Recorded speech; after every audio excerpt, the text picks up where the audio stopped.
Bonjour à tous et bienvenue sur catholaïque.tv.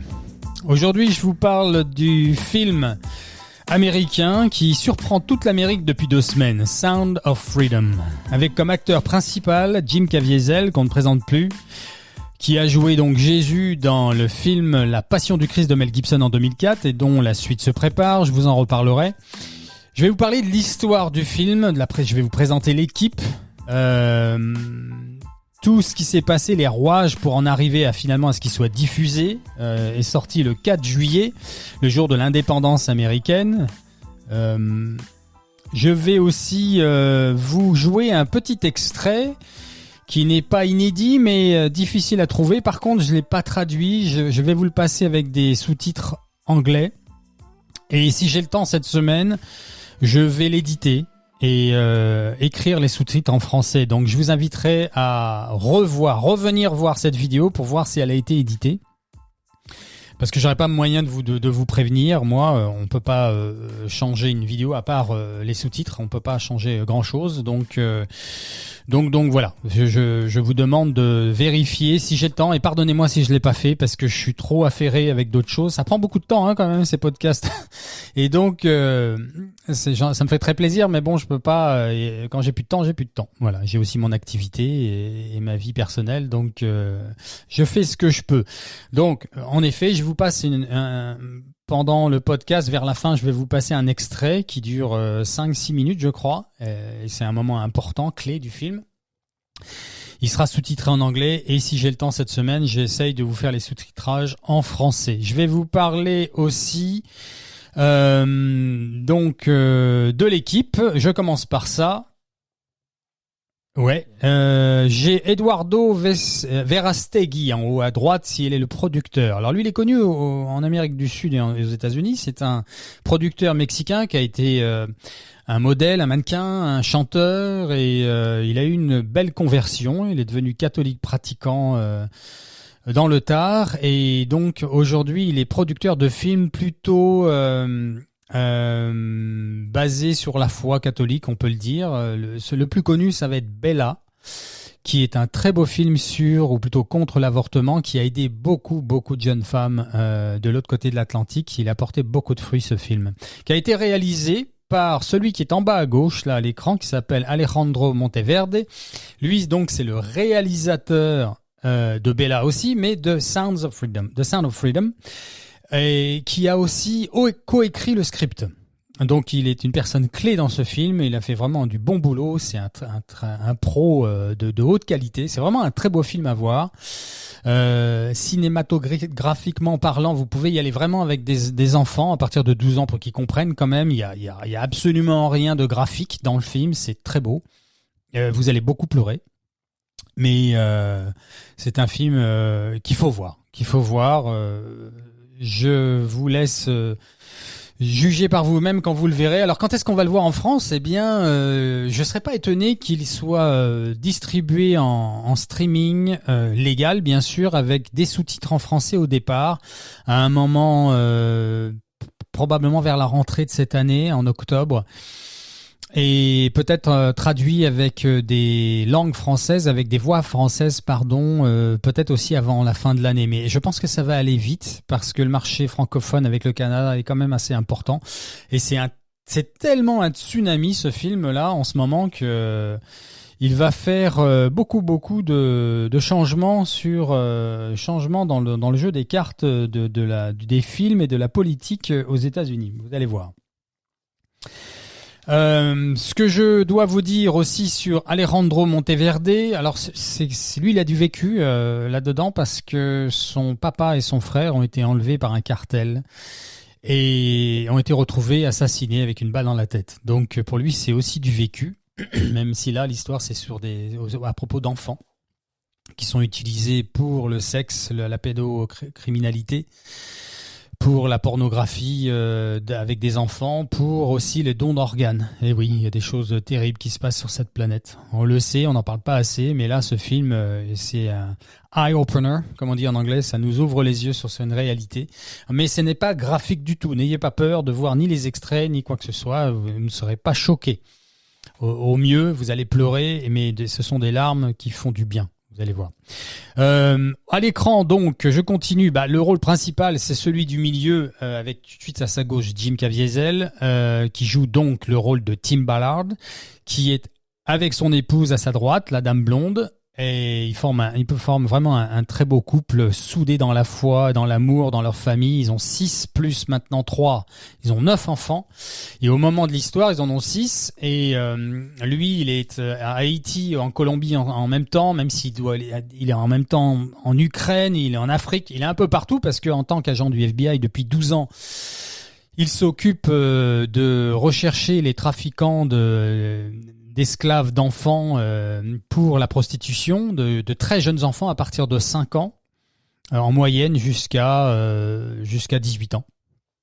Et donc là, le film commence où il est rappelé par sa hiérarchie qui lui disent il n'y a pas assez de fruits avec cette enquête, on n'a pas assez d'arrestations, ça va pas assez vite.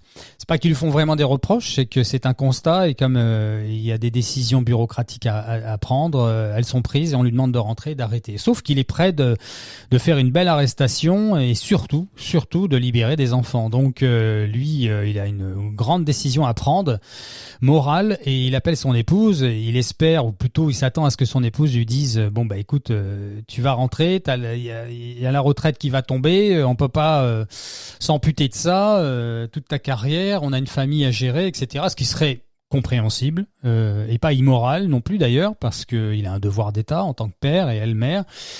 Mais contre toute attente, elle lui dit non, Tim, ferme les yeux s'il te plaît et regarde les 2 routes qui se présentent à toi. Et donc je vous la fais rapide, mais il y a la Providence qui parle là derrière tout ça à travers elle. Elle joue vraiment un rôle très très important dans toute cette histoire. Je pense qu'elle n'est pas assez mise en avant.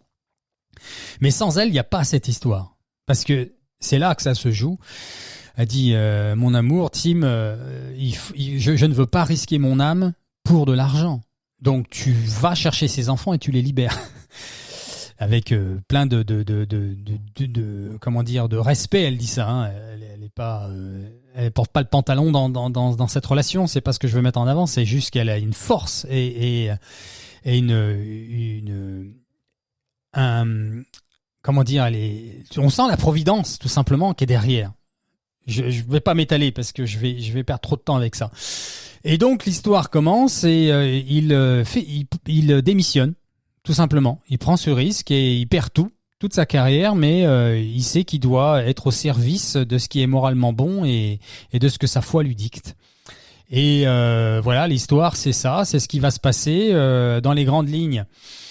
Il récupère un petit garçon qu'on voit pas là, c'est un petit Colombien, et au moment où il récupère cet enfant, et c'est le premier qui voit, et ça le choque parce que c'est le premier qui voit, lui qui a vu des milliers d'heures de vidéos d'enfants qui se font violer, parce que c'est son travail, il doit écrire ce qu'il voit pour le donner au juge et pour que ce soit de manière bureaucratique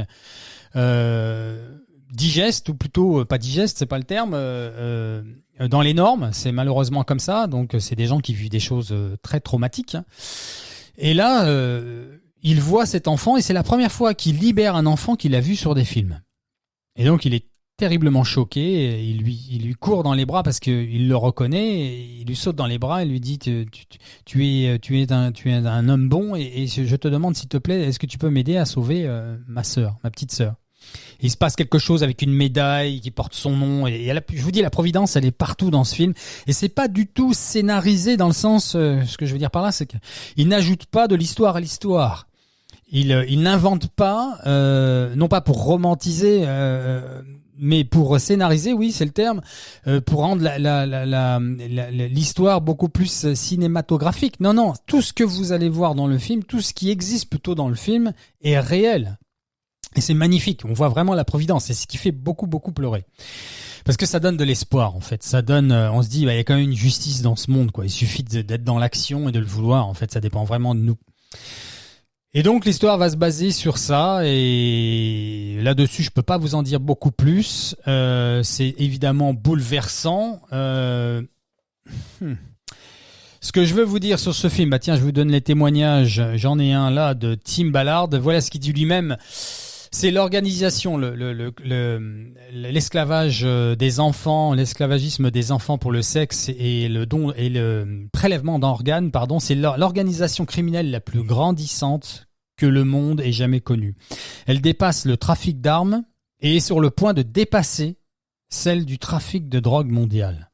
Si vous vendez des sachets de cocaïne, par exemple, une fois tout votre stock écoulé, vendu, il vous faut nécessairement retourner vous procurer d'autres marchandises afin de pouvoir en vendre davantage. Alors qu'avec une enfant de 5 à 9 ans, vous pouvez obtenir entre 15 à 30 passes sexuelles avec des pédocriminels par jour en moyenne. Et cela pendant près de 10 ans. Faites le calcul. Voilà pourquoi ce trafic vaut aujourd'hui plus de 150 milliards par an. Tout ça, ce sont des données réelles, vérifiables, et que j'ai vérifiées d'ailleurs. Ce marché englobe à la fois l'esclavage des enfants pour faire la guerre, notamment en Afrique, mais aussi et surtout la pédocriminalité sur les 5 continents, mais aussi pour des prélèvements d'organes et autres manipulations médicales et physiques funestes pour raisons financières, souvent revendues à des élites mondiales, parfois célèbres, dont les noms sont, pour le moment, non divulgués. Pour le moment, dit-il. Donc ça risque de bouger. Sans transition, je vous invite, si c'est pas déjà fait, à vous abonner si c'est pas déjà fait. Si vous n'avez pas cliqué sur la petite cloche, faites-le. Ça vous permet de voir toutes les nouvelles vidéos qui apparaissent ou qui sont diffusées en ligne. Pensez à cliquer sur le petit pouce, le petit j'aime. Tout ça, ça accélère le référencement de la chaîne et partagez tout ça autour de vous, s'il vous plaît. Je continue. Ce que je voulais vous dire au sujet de ce film, alors le 4 juillet, ça on le sait, c'est sorti donc, et ça a été difficile de l'obtenir de la maison de distribution Angel, mais ils ont fini par le faire, et là pareil, la Providence a joué un jeu important, et on a pu lancer ça le 4 juillet, ce film, et il a plus de succès au box-office que Indiana Jones et je sais plus quel autre film qui est sorti en même temps, un Marvel je crois. Et donc, contre toute attente, c'est en train de bouleverser Hollywood. Et c'est très bien ainsi. Il faut savoir que Netflix et Amazon ont refusé de distribuer ce film, qu'au départ, ça devait être Fox. Mais comme Fox a été racheté par Disney, Disney avait d'autres prérogatives. Tout ça, ça a duré 4 ans pour que ce film est terminé depuis... 4 ans, c'est donc... 2019, juste pendant ou avant le Covid, 2018, et il sort que maintenant. Et il faut croire que le temps de Dieu, c'est quand tout est prêt et il faut faire confiance. Et ils ont beaucoup prié pour ce film. Qu'est-ce que je peux vous dire d'autre à ce sujet avant de vous passer le petit extrait? À l'écran, là, nous avons aussi les petites familles. Alors, vous voyez, les 2 petits Haïtiens, là, ce sont les 2 derniers adoptés par Tim et Catherine Ballard. Il les a récupérés lors d'une arrestation en Haïti, dans un faux orphanage, un faux orphelinat. Et qui y en a pas mal qui se sont ouverts après le tremblement de terre, mais vous voyez, ces criminels profitent du chaos dans des territoires où ils savent qu'ils ne seront pas trop embêtés. Il suffit qu'ils achètent un building ou un bâtiment, ils écrivent dessus orphelinat, et malheureusement on est tous un peu naïfs et on va vouloir aider ces enfants et on peut faire de grandes bêtises. Donc ces 2 enfants ont été récupérés et ils parlent dans d'autres vidéos de cette histoire. Je sais plus si je vous l'ai dit, mais le film corrobore un tiers de toute l'histoire de ces arrestations ces années-là. Et le film aurait duré 4-5 heures s'il avait fallu retracer toute l'histoire. Donc ils se sont concentrés dans le script sur l'histoire de ce qui s'est passé à Bogota. Donc on parlera pas trop de ce qui se passe à Haïti. Mais c'est non pas la suite, mais le 2e film qui va suivre se basera plus sur Haïti, celui-ci, est tout aussi intéressant et riche en vérité, en émotion et en information. Voilà ce que je voulais vous dire. Je vais vous passer maintenant le petit extrait. Il est encore une fois en version originale, sous-titré en anglais, et repassez le voir dans la semaine. Peut-être que j'aurai eu le temps de vous faire un sous-titrage en français. On y va. Somehow you have failed to bring me one real-world lead. Or one American child, or one American trafficker. What reason DC would let you within 1 million miles of it? Glamour shots of Miss Cartagena don't count. She has the girl. And I say the girl's in Russia. Prove me wrong.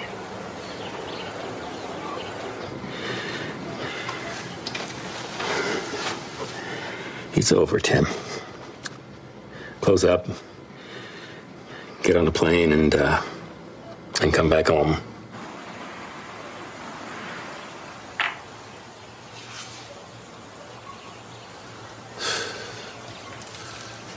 Bureaucracy, shit. This is why I operate black.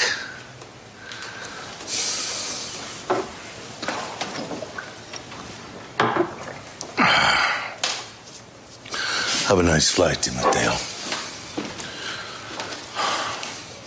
You were a cartel guy. Yeah? Kept your mouth shut, did your time. Could have picked up where you left off. Bought yourself a condo on the beach.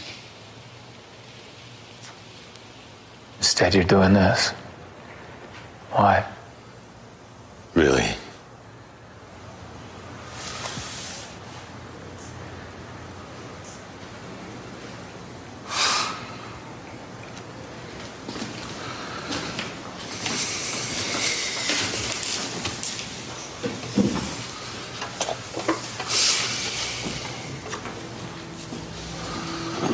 I had that condo on the beach. 15th floor, marble everything, overlooking the whole bay.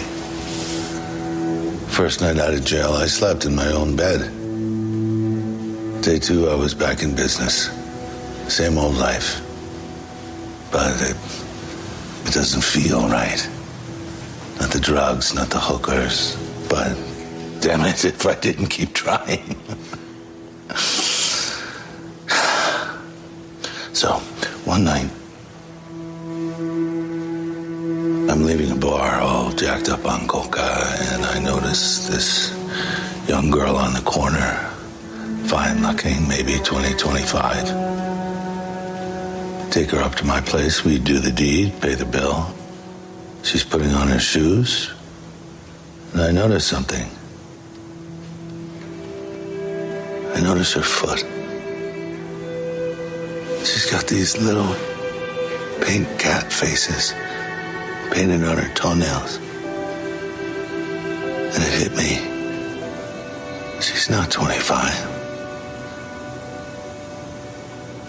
And she glances up and our eyes connect. And it was like I was granted a glimpse into her soul. And all I saw was sadness. Out of nowhere, she starts talking. Turns out she's not 25, not even 20. This girl is 14 years old, Timoteo. She's been doing it since she was 6. Looks at me, smiles, takes the money, walks out the door.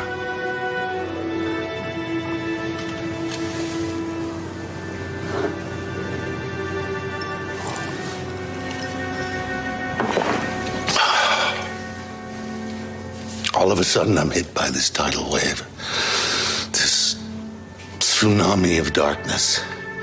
And I know I'm the sadness in her eyes. Me. I'm the darkness. And I know the darkness has to die. So I get my 45.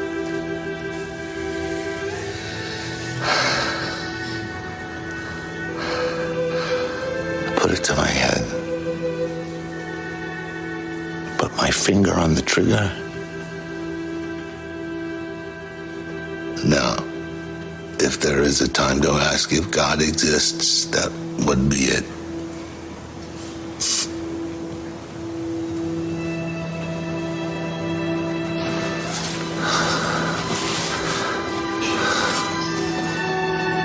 So I did. When God tells you what to do, you cannot hesitate.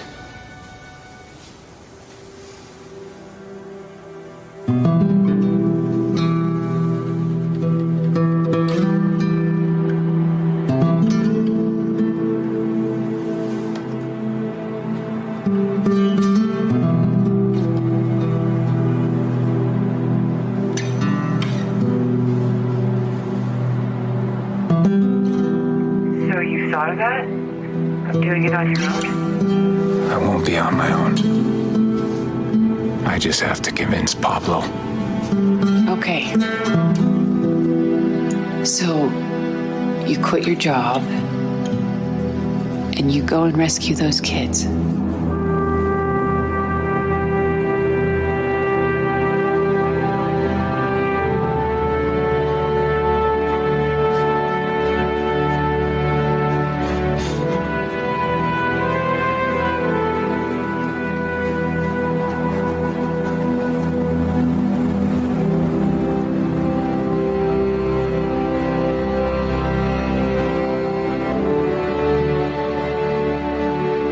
Resignations in your box.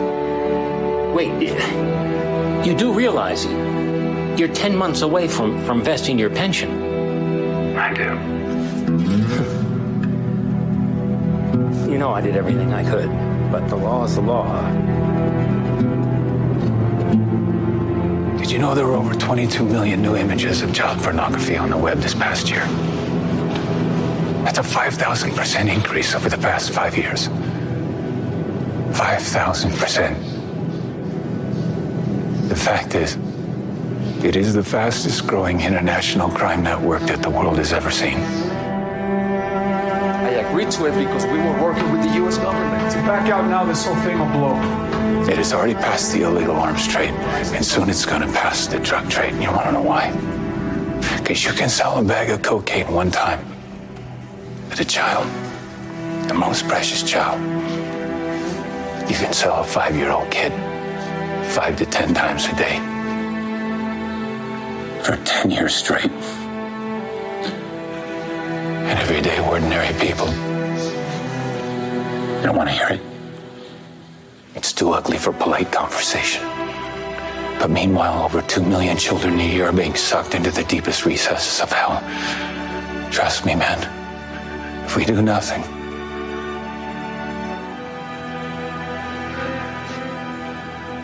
their pain is going to spread and spread. Till someday it's going to reach the likes of you. And that will be a nightmare you're never going to wake up from.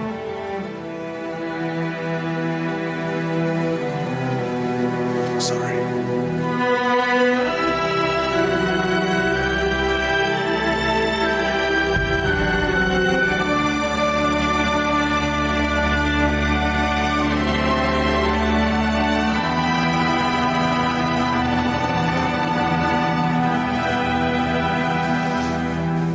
Oh, sir, the gentleman who just left asked me to give you this.